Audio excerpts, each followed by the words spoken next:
we just got done cleaning up the eye region, and we're getting ready to start on the nose. If you like what you've been seeing so far, please like and subscribe and follow me on Twitter.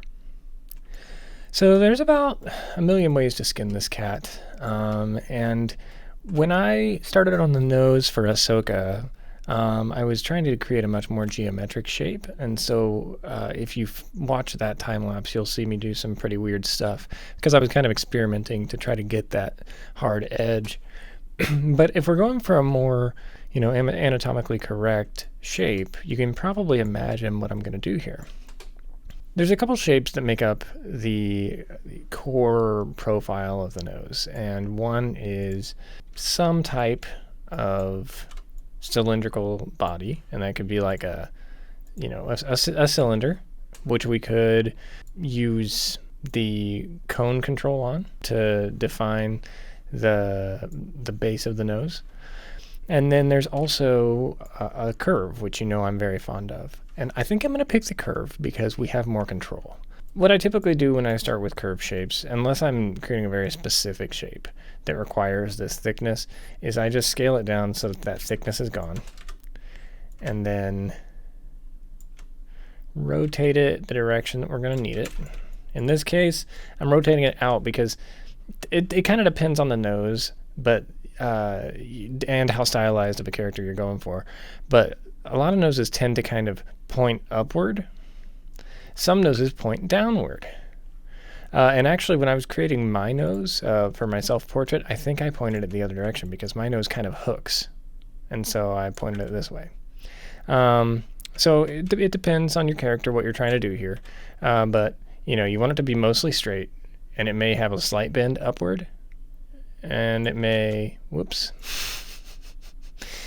it may have a slight bend downward and go this way. Take that into consideration when you're deciding what you want to do here. Okay, so obviously you can tell that this isn't right at the moment. That would be a very tiny nose. So what we can do is play with, do we want it to be longer? How long do we want this nose to be? We're kind of measuring from this bridge area up here that kind of is just below the brow line down to where we want the nose to be. Oftentimes, what I like to do is just kind of imagine that there's a line being drawn through the eyes here in the middle of the head, and then the nose is going to be somewhere around the tip of the nose is going to be somewhere between the bottom of the chin and the eyes. So somewhere around here would be reasonable. And then the mouth will be somewhere between the bottom of the nose and the chin, so somewhere around here. So I'm kind of eyeballing it, and totally okay to do that because, again, as you know, Clayxels allows us to edit things when we're done. So I'm just going to fatten this nose up a bit, make it bend a little more, bring it down. Let's say that that's how long I want my nose to be for now. I'm going to weight it so that it's thicker at the bottom. And I'm going to push it in a little more. And I can already see that I'm about to have a problem.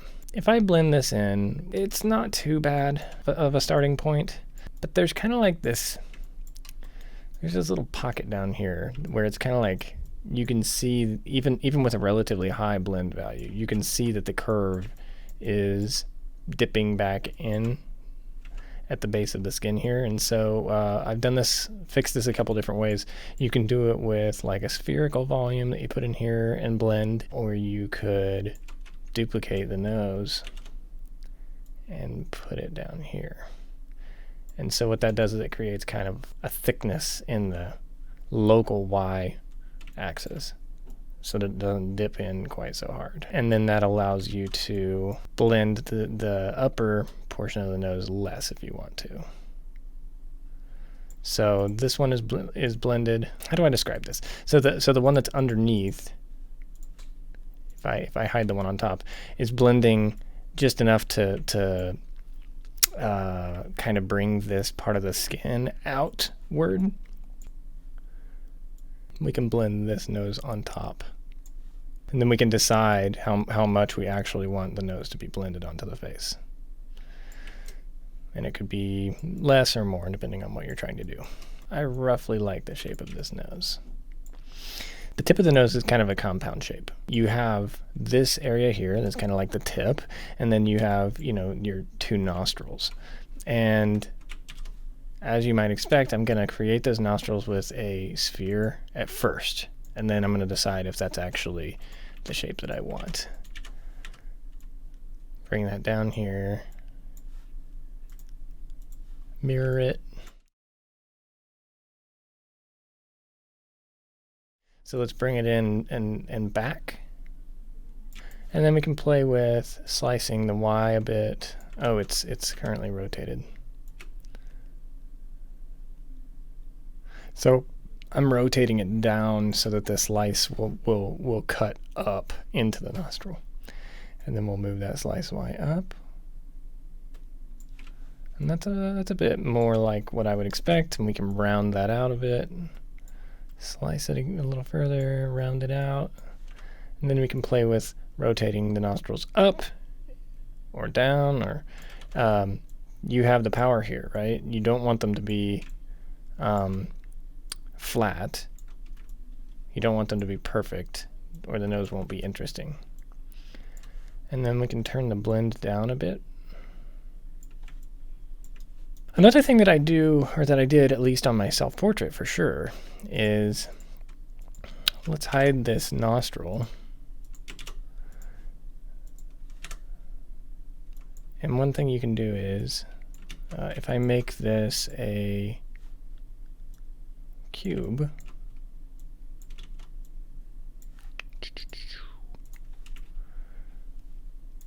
and then subtract, we can shape the bottom of this tip of this nose a bit.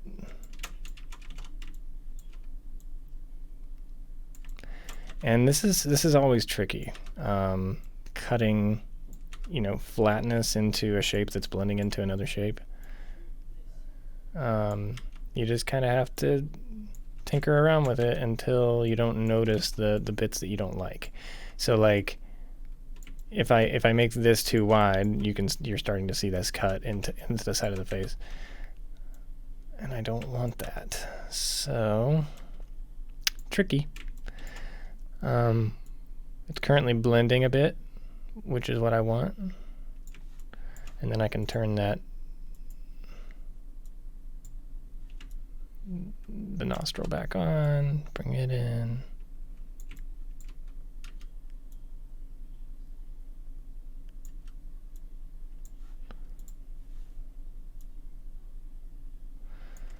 This is tricky because it's just a lot of tweaking and deciding, you know, is this the shape that I want my nose to be?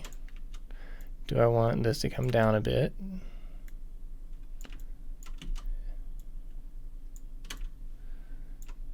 And then again, keeping in mind that like we're not going for perfection here. You're seeing me tweak a lot, but we're really not going for perfection here. We're just trying to start to create the shape that we want, and then I'm sure that we will not love what we've got, and we can come back and tweak it. So this is looking close to what I want here. Close. So let's take this nostril, duplicate it, bring it down, and just take a quick look at this guy. I think I'm going to make a subtraction volume for the whole of the nostril. And obviously this is massive right now. Let's bring the blend down to 0. Let's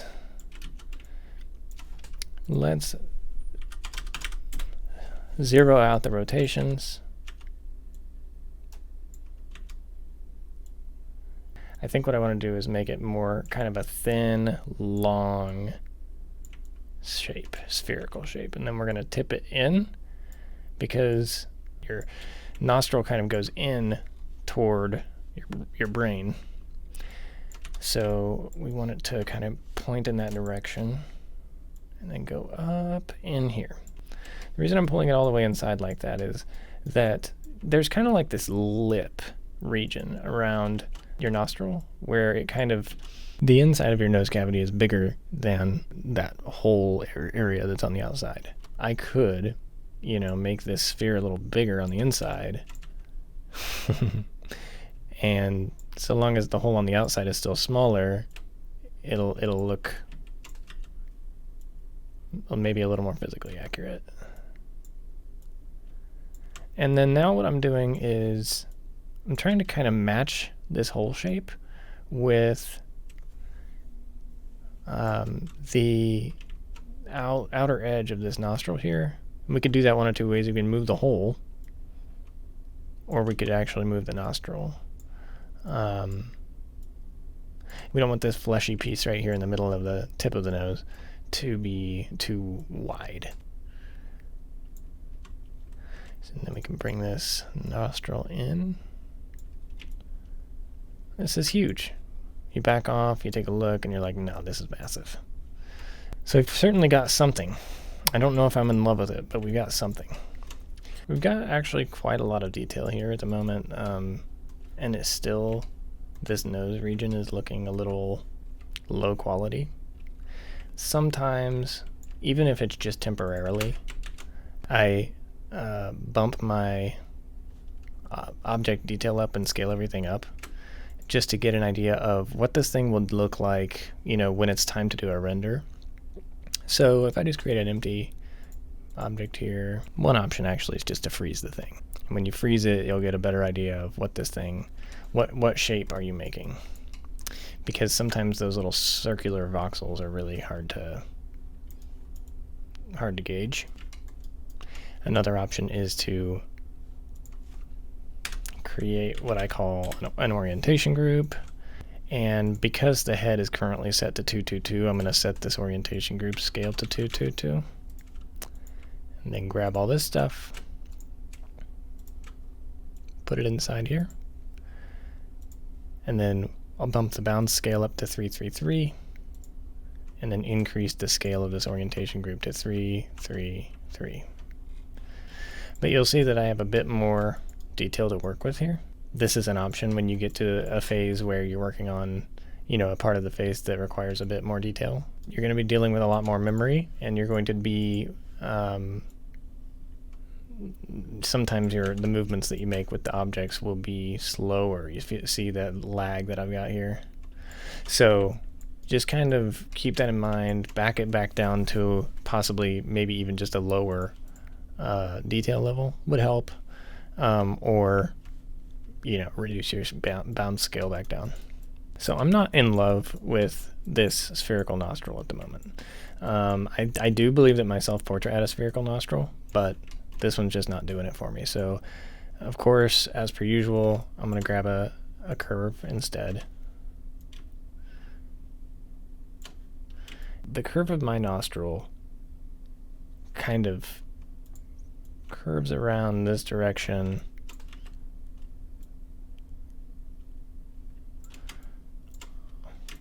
Around the outside of this kind of nostril volume that I've got here. And if I fatten this up a bit, fatten it up, increase its size, fatten it up a bit more. See, I've created kind of like a bean-shaped cut. And that is actually kind of how my nostril is shaped, if I'm feeling it on my face. And I do like to do that as I'm modeling things. Sometimes I'll just feel my face. What shape is this thing? Problem with feeling your own face to decide things is that your character will start to look a lot like you, or will have qualities that are like you. And so if you're male and you're trying to make a female face, it might not work. Or vice versa. Just something to keep in mind. I wholeheartedly admit that the nose is one of the more complicated parts of the face to get right and to make feel reasonable. Just keep in mind that perfectly round things aren't very fun to look at. I can take this cube that I've used to subtract. You know, that just feels a little too sharp to me. I can bring that in. I think I'm actually cutting into a region right here that I'm not sure I like. And here's just a fun thing for you to be aware of. No matter how smooth this cut is that I'm making into the nose, if I use the mirror option, this little line right in the middle of the nose is going to be there. So what you might actually do here is just turn this off, and unfortunately, if you were to try to manually mirror, you're going to get even weirder results. So I might actually just, yeah, so I think what I'm going to do is zero this out, bring it back to center, rotate it back up here, get a nice clean front subtraction so that we don't have that crease, that very, very strange crease. I think that crease, I actually think that the angle of my cut might have been part of the reason that my nostrils were so odd as well. And what you'll notice here is, again, folks, I don't have all the answers. I'm just kind of goofing around until I get the shape that I want.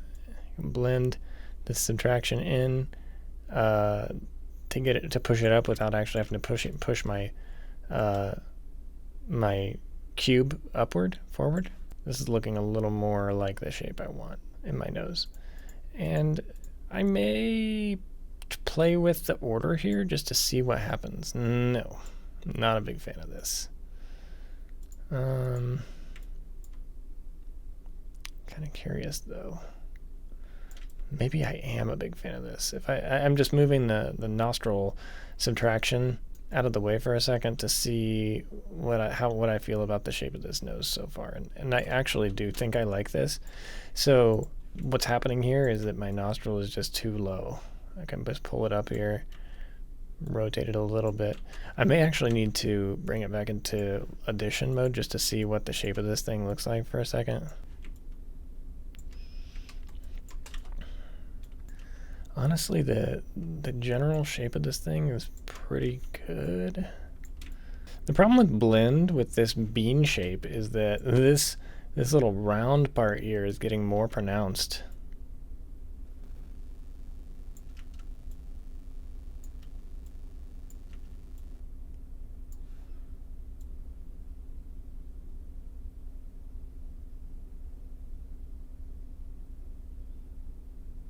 Here we go.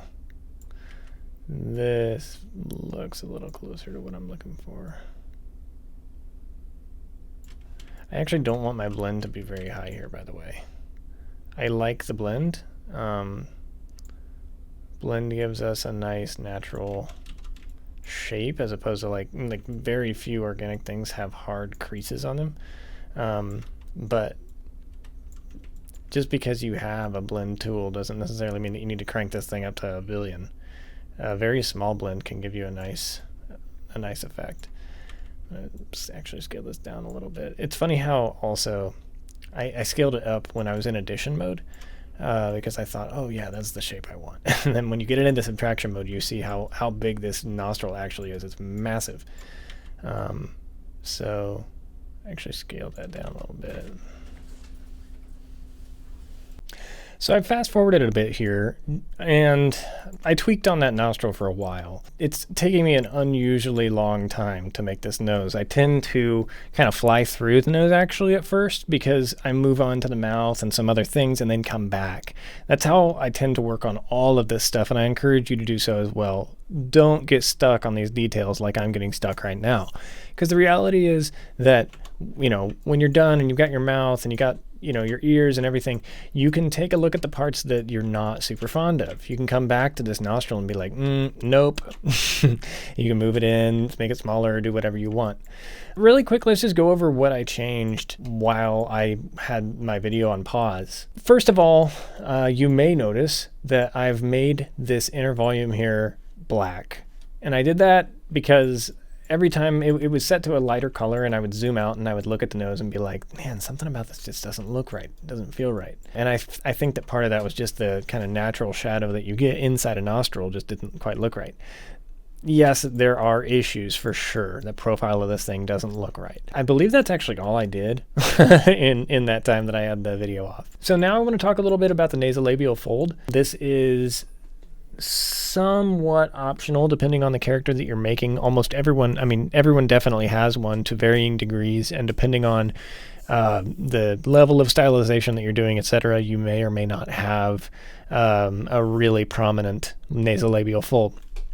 And just to be clear about what I'm talking about here, I'm talking about that line that some people have that kind of curves around from the nose down to the mouth region. What I'm going to do is just grab this nose, since I already have a curve that's kind of rounded out in the way I want it to be. And I'm going to shift the weight so that it's larger at the top. Rotate this thing in so that it's the direction that I want. And then just bring it in.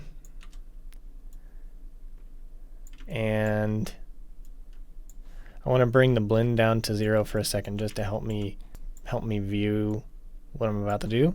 I'm going to cut. And the first thing that you'll notice is if I move this thing in, I'm cutting into the nose. We don't want that. To some of you, this will be obvious. I'm actually just going to move this curve up so that it's above the nose. And now if I bring it in, the nose is still there, right? So now I'm not affecting any of that geometry. That it's not super pretty to me at the moment, but you know, if you had spent a bunch of time like figuring out all these shapes, you'd be really upset if you were cutting into that stuff now. Then what I'm going to do is just kind of like rotate this stuff until I see the shape that I'm going for is kind of a curve that comes around. What it's doing here I actually like, where it's kind of like it's really cutting here, and then it's pulled away from the skin down here so that it's not cutting into the face. That gives it a nice faded shape that I like. I'm going to bring the fatness down a bit. And I may kind of push. What I'm doing is just kind of rotating the curve in toward the face and pushing it into the skin a bit. I may want to shift the weight a little bit up toward the nose. Perhaps the slide, actually. I may need to push that curve up so that it's coming out away from the nose like that. Okay, and now I think I've gotten to the point where I want to start blending, so I'm just going to blend a little bit, not a lot. Blend goes a long way. Just use a little bit. And then I'm going to pull the curve out away from the face, and then just slowly push it in until I feel like, yes, that's where I want it. Slowly, slowly, slowly, starting to see it. See that? Very light. Rotate it out a little bit, maybe rotate it down and push it in a little bit again. There we go. I think that's about what I want. And then, of course, mirror it. Mirroring helps you to kind of get, if you look at the other side of the face now, you can be like, just flipping back and forth, looking at one side, looking at the other can help you be like, yes, this is what I want. No, it's not. And in this case, the slide is actually bothering me. I want to bring that down a bit. And I'm trying to decide if I like how flared out away from the nose it is at the moment. I think it's a little too much. Bring that fatness, I can bring that fatness down a little bit. Shift the weight up. I'm a little confused about what's happening. I think the gizmos are throwing me off again.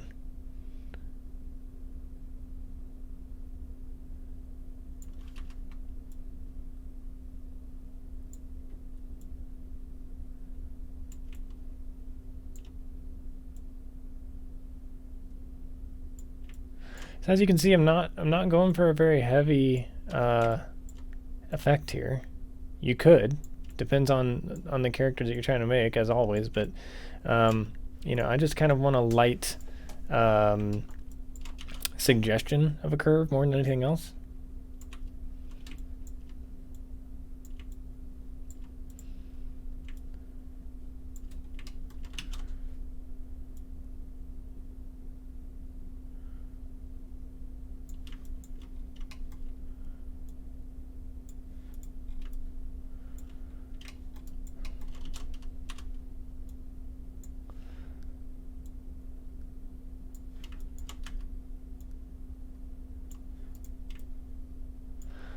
Okay, so I'm not in love with any of this at the moment, but at least I'm starting to get the shapes that I want.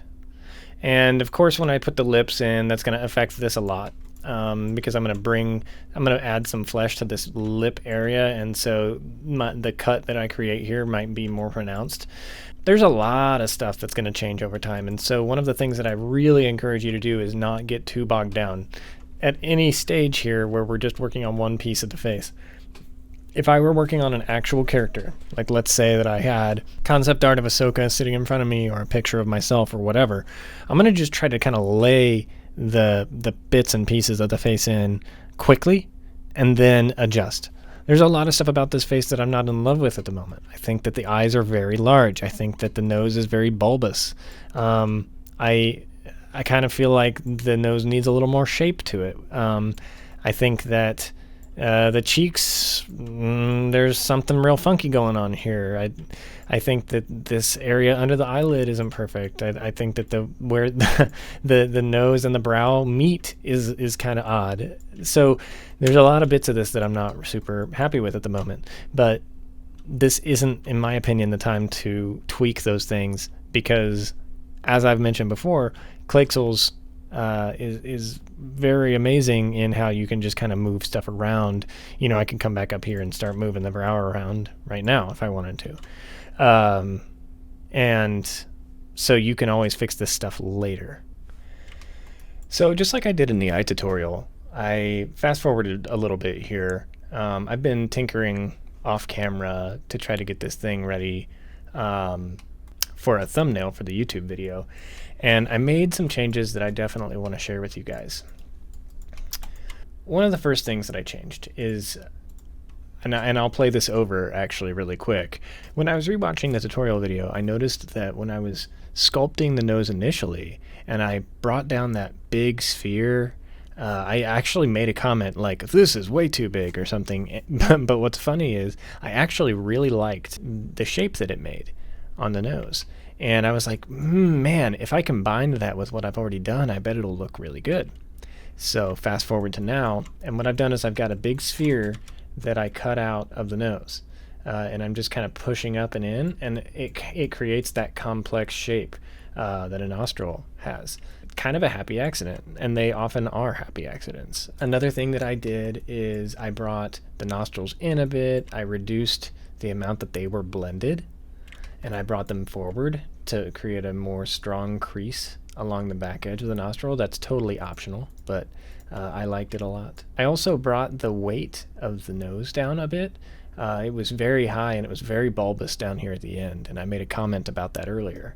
So I evened it out just a little bit. You can still see it tapers towards the top of the bridge of the nose, but not nearly as harshly as before. So when I brought that sphere in to create this shape, I noticed that this is very curved at the bottom, and there's nothing really wrong with that. Some noses do curve, but for some reason I just felt like I kind of wanted to flatten that out. So I brought the blend down quite a bit on this cube, and I'm pushing up ever so slightly on the bottom of the nose. Another thing I could possibly do here, and I think I did this earlier as well and changed it, is I could create a cylinder subtraction volume here, and then it would kind of hook the nose down and then back up. Some noses do that. Finally, I've been tweaking just a little bit the rest of the face, because I noticed, like I said, once you get more features on the face, you will notice other parts of the face that you don't like. And I noticed that the eyelids were very thick, and the bottom eyelid, I had created like this kind of soft fleshy area at the bottom of the eye, and I just really didn't like it. When you added it to the nose, it just didn't look right. I didn't like it. So I took that shape that I originally had created that kind of fleshy area with, and I just kind of flattened it out, made it much simpler. And so now that bottom eyelid, basically all this is doing is, and there's two of them, all it's doing is just making this bottom eyelid look a little less spherical. Just a little bit. So off and then on. Maybe you can see what I'm doing there. Just flatten it out a little bit. Finally, I did edit this nasolabial fold a little bit. Well, this looks ridiculous because it's at the bottom here, and so all of these subtraction volumes are subtracting from it. But as you can see here, though, I've pulled it pretty far away from the face, and so it's really only affecting right here by the edge of the nose. I've also thinned it out quite a bit and pumped the blend up a little more. What that's doing is it's just creating a very small divot that's then kind of spread out because of the blend. And I really like how that's looking. It's not too harsh. So this is the result. Got a couple last tweaks here. I'm sorry about this, but the nose is actually a really complicated part of the face, and I'm not doing this off of any reference or anything, and so I'm just kind of doing it from memory, and I made a couple little mistakes that I wanted to make sure that you guys knew about. And this is why it's so important to have some kind of reference, even if you're trying to make something new and you're not trying to copy a face, just so that you can, reference some actual anatomy and understand the forms a little bit better. I noticed that the core form of the nose was really tight, and I had the blend value was basically just too low. So I upped the blend value on the nose, which made the nose a little bit wider in this midsection here. I'm not sure how I feel about that, but the slope, this kind of gradual slope from the nose down into the cheek is what I was going for. And then this is the most important change that I made. As I was making the nostril earlier, I was playing around with this bean shape, and I had shifted the weight too far in the wrong direction. It was just a rookie mistake. I knew that one side was bigger than the other, but until I went and looked at an actual nose, I didn't actually realize that I had it backwards. So this little lip area here is in the back of the nose, and then the larger kind of part of the nostril is actually in the front. That's mostly it. I tweaked around a couple more things. After I made that change, I had to move this subtraction volume, and I had to move the spherical subtraction volume a little bit, but I'm much happier with where this nose ended up now. I hope this has been helpful and enlightening for you. If you're following along and you've got a model, please comment or send me a tweet, and I'd love to see what you're working on. Also, if you like this video, please like the video, subscribe to my channel, and you'll have some more content soon. I'd like to finish up this head modeling series, so we're going to have a mouth tutorial, an ear, and then possibly some hair. So thanks for coming, and I'll see you around.